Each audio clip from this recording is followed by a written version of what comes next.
For this project, you're going to need at least 3 lids in different sizes. The more lids you have, the more variety you will have with your picture.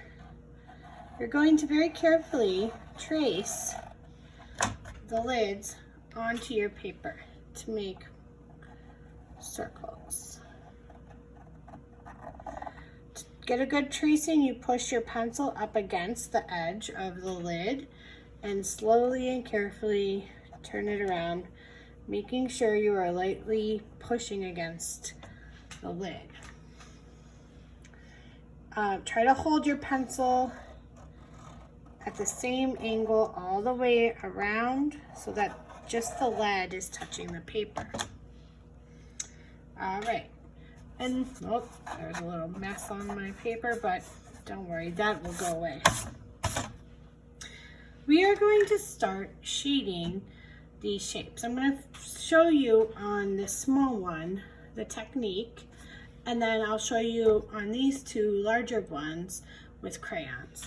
So the technique with pencil starts out in a crescent shape, and you're going to press hard with this crescent shape, and the crescent is like the moon or a banana or the letter C, and you're going to press hard first. And then you're going to ease up just a little bit off of your pencil and push a little less hard. And then you're going to gradually press even less hard. And I'm moving my pencil in little circular motions. And now I'm starting to go around, the whole way around. And then I'm going to press even harder, less hard. So like gentler, until we get to the middle, and it just gradually fades away. So that is how you shade a circle to make it look like it's round. We are going to be making a space picture, so we're going to also want color. So we're going to do something kind of in the style of Mars with some red and some orange. So I'm just picking my red colors here, and I want an orange, maybe a reddish orange, and let's see, a yellow would be nice. So I'm going to start out with a regular red here, and I am going to start out right here on the edge, and I'm going to push hard with my red crayon in that same crescent shape, going all the way to like the half of the circle.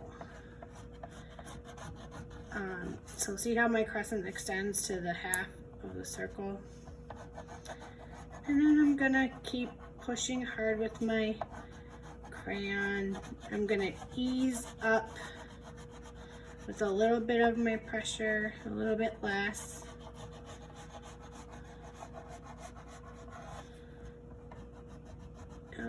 Make sure it's nice and dark at the edges, and then ease off a little bit. Then I'm going to stop right there, and I'm going to switch colors, and I'm going to switch to like a reddish orange. I got a scarlet here. That seems like it'll work nicely. And so I'm going to push hard right up against this red area and overlap where I lightly pushed with my red, so that a little bit of red blends with the scarlet. And I'm making little circular motions, and that helps get a good coverage. And then you're also going to press lightly for about 1 centimeter in size, or about the thickness of your crayon, with your scarlet here. I'm going to start closing up this circle a little bit more. Then we're going to switch to our orange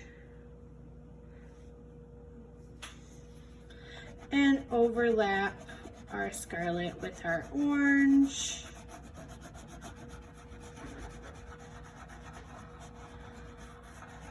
moving closer into the circle,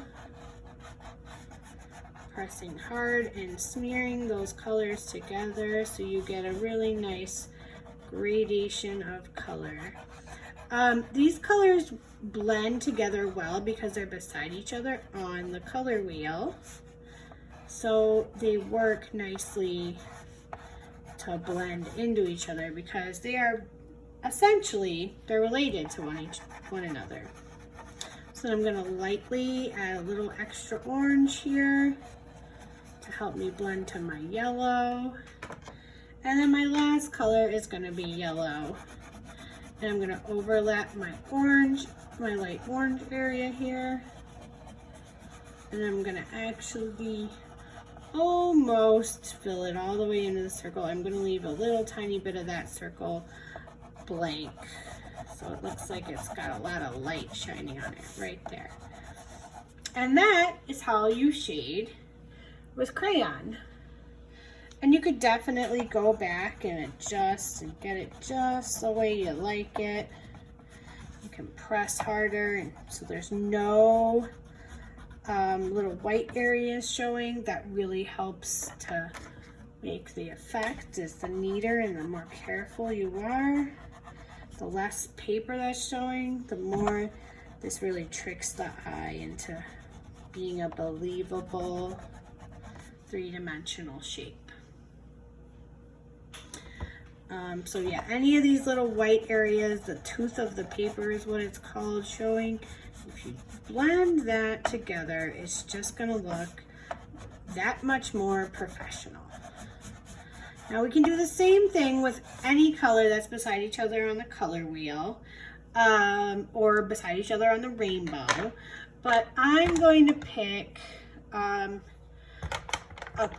cool color scheme now, and I'm going to start out with purple and then move to blue and then to like a greenish blue, and then maybe like top it off with a white. So let's see if I can have a white in my crayons.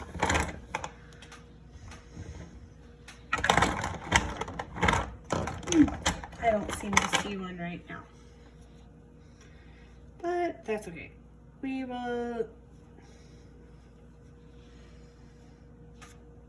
We can use just these colors. It'll work fine. So I'm going to start out with my blue violet, and I'm going to put it in the place where I put the red last time.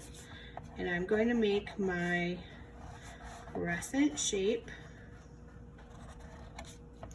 And this is where I press the hardest. And if I go a little bit out of the lines, I can just kind of fake it and make it a little bit thicker there so you can't tell that I went out of the lines. That's a nice little artist trick for you. If you just make it a tiny bit bigger, you can clean up a lot of your little mistakes.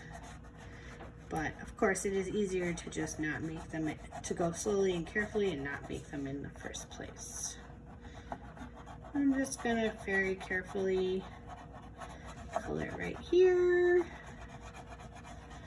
I'm gonna lighten up my pressure so that way I can blend some of this purple with my next color of blue. And so I'm gonna move on to my next color of blue. And I'm gonna overlap some of this purple so it really kind of slowly blends together.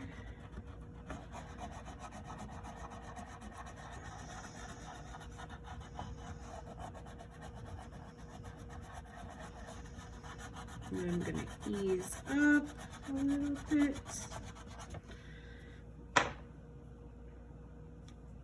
Switch over to my regular blue. This one's even lighter. This is the blue that says blue. The other one said beautiful or bluetiful, which is the name of that blue, like a navy blue. And this one's more of like your regular primary blue. And then we're gonna top this off with this blue green.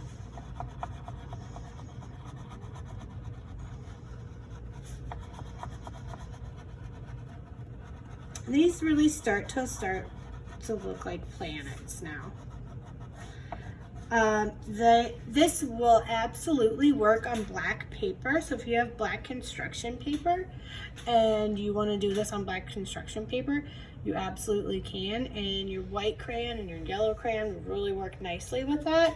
Or you can draw them on white to cut them out and then glue them with a glue stick onto white paper. Don't hesitate to, if you want to draw a little rocket ship or satellites or whatever in your picture, to feel free to do that. Because this is the chance, as long as you have the 3 shaded shapes, this is your chance then to customize it to make your vision come true. Maybe you're going to draw little like cities on this planetscape. Maybe there's little towers or aliens living on the planets. You can do that too. It's all up to you after you have at least these 3 shapes and they're all shaded in nicely. Would I like to see more? Yes. Especially if you get better each time. I would love to see how you get better. Have a good time and can't wait to see what you come up with.